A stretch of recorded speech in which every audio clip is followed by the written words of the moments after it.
It's time for me to give a bite size to the latest Illumination movie called Migration. But first of all, let me talk about the short film that came out before this movie, which is Moon, which technically it is a pseudo sequel to the first Despicable Me, which tells what was the aftermath of the main villain of the first Despicable Me movie. The nerdy guy called Vector, and you know what? There's nothing else to say. But it was kind of like Looney Tune hilarious. I was laughing at the sheer humor that it has, and it was kind of funny and also kind of dumb. But you know what? This is something that we need a little bit in our life. Just some silly animation doing silly stuff, and so kudos to that. Nothing much else to say. It just kind of like an Illumination appetizer. On with the movie that we got. Migration is something that I remember that it was highly promoted.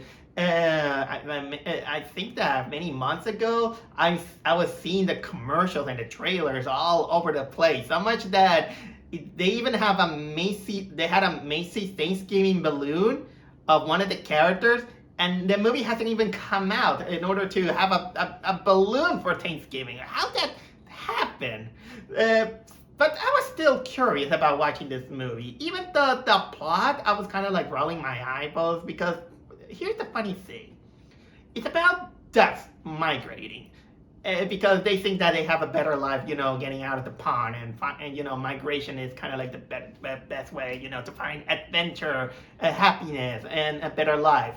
Which coincidentally, as a fan of Osamu Tezuka, there is kind of like a similar story in one of Osamu Tezuka's stories, which is Buddha.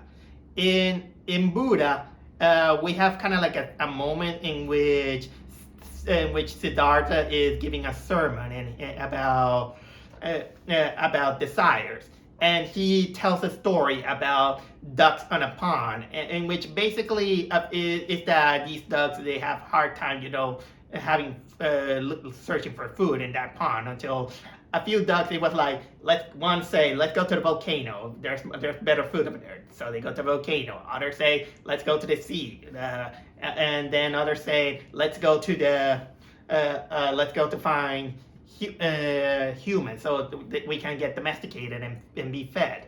So some of those ducks go to those three routes, while others say that, you know what, I don't feel with much desire. We got everything we need here. So they stay and they stay alive, while the other ducks who go into these distinctive routes, they all die due to certain circumstances.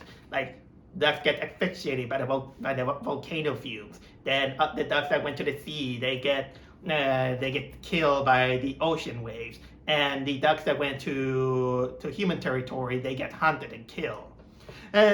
So basically that's the first.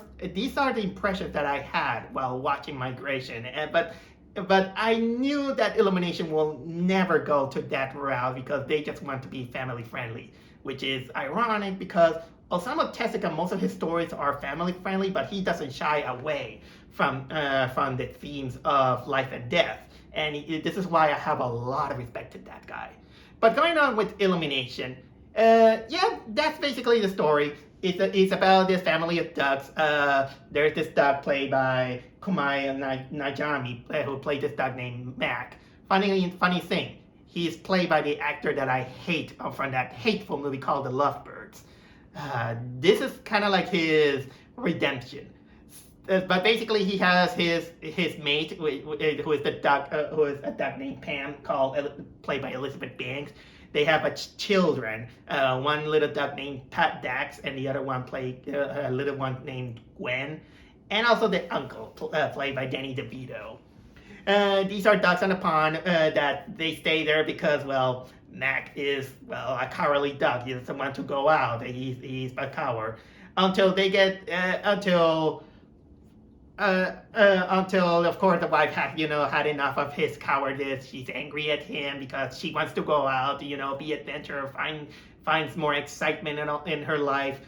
And then when Meg finds out that if he stays there, he's gonna be kind of like shrivel and well useless like his Uncle Dan. He's like, hey, you know what? Let's give it a try. Let's go to Jamaica. This is where they get inspiration. And then they go migrating to Jamaica and they find, oddities.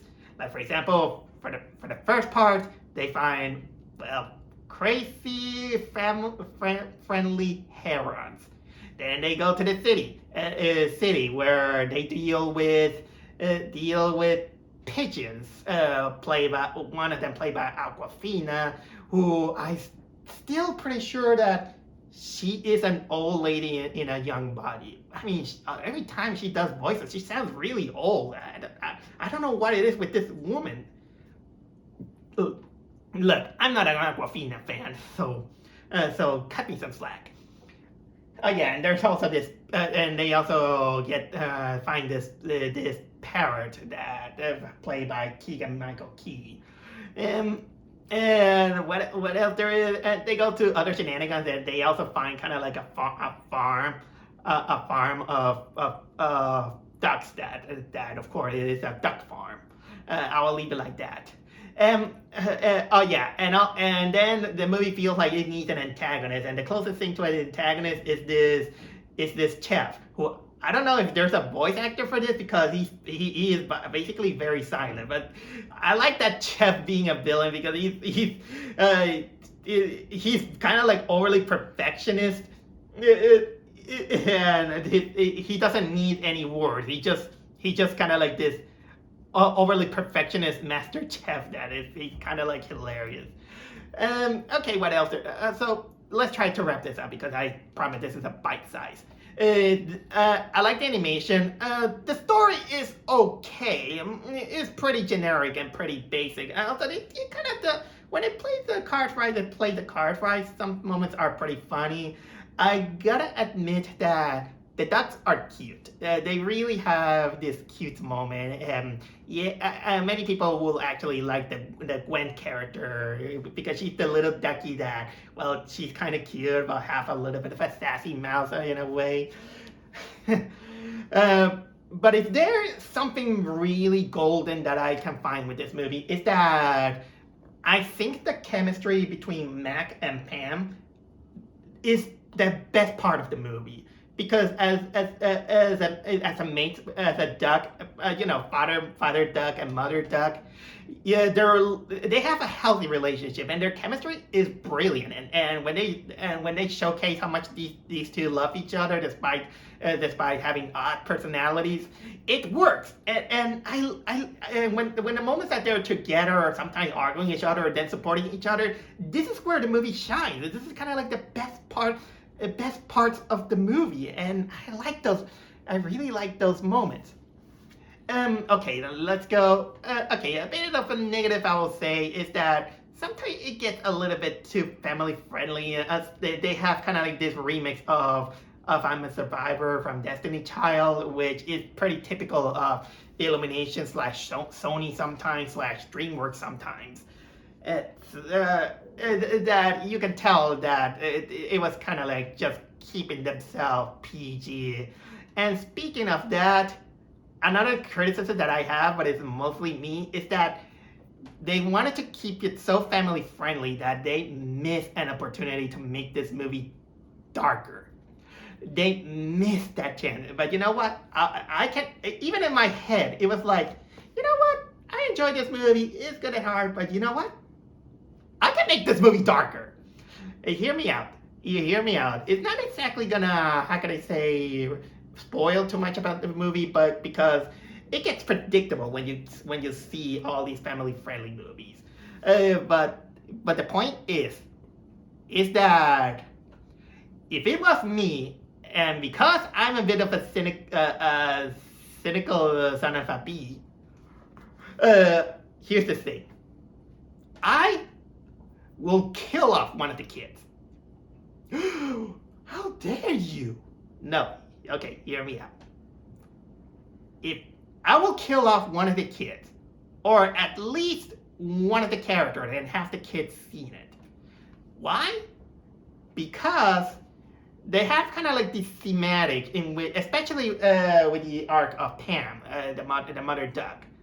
The thing is that she wanted to explore the world, and she got what she was, and because she said that life is kind of like an adventure. There's excitement over there, or something like that. But imagine that she gets kind of like this harsh reality, and she technically pays the price. Pays the price of freedom, in which when you go there, then because let me tell you, nature migration is not exactly that easy. Some animals even lose their lives while migrating. It could be by human hands or by the cruel nature. So even though there was a moment in which they missed that opportunity, and that kind of makes this kind of also kind of comes out mixed with a little bit of the semi-weak theme or relationship between Mac and his son Dax. Although Dax has a good story arc, but I think that there's a moment that it feels a little bit rushed, and honestly, I think that killing off one of the kids or something else close to it, and it kind of makes it will make Pam's story arc kind of have some kind of sense. And in a way, it almost do that, but I think that the execution was kind of weak. And I still think that killing off a character is a harsh. It will have a harsh element, but it will make it a little bit more believable and more self-centered. And you know what? This is something that I think that it could benefit Illuminations to, have a step up on animation storytelling. Even though it comes, at the cost of, saying, hey, this is so family friendly. Unfortunately, family friendly doesn't mean that you have to look astray of the cruelty of nature, which is of course life and death. But other than that, migration, it was decent. It's pretty harmless. I did enjoy it. And like I said, I like the chemistry of the characters much better, and they're 1,000 times better than the chemistry that you say it was good in Aquaman 2. But other than that, you know what? Take your children to watch it. Check it out. It's pretty harmless. And besides, you have cute ducks. You can't go wrong with cute ducks.